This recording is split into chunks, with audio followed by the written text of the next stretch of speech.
ఎన్టీఆర్ రామ్ చరణ్ నటించిన RRR movie real characters మీద తీసిన ఫిక్షనల్ స్టోరీ. ఇదే ప్యాటర్న్లో ఇంకొన్ని మూవీస్ ఏంటో చూద్దాం.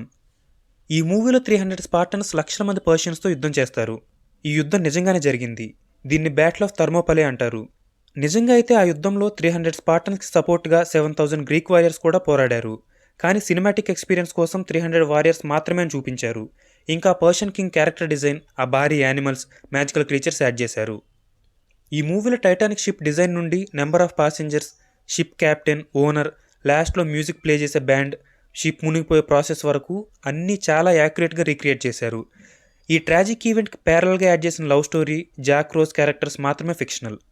చిరుత మూవీలో ఫేమస్ డైలాగ్ ఈ మూవీ నుండే ఇన్స్పిరేషన్ తీసుకున్నారు. గ్రిప్పింగ్ నేరేషన్ ఉండే ఈ మూవీలో మాయన్ సివిలైజేషన్, నరబలులు, ఆచారాలు చాలా వరకు నిజమే. వీటన్నిటిని కవర్ చేస్తూ ఫిక్షనల్ స్టోరీ తీశారు. ఇలాంటి మూవీస్ ఇంకా ఉంటే కామెంట్ చేయండి.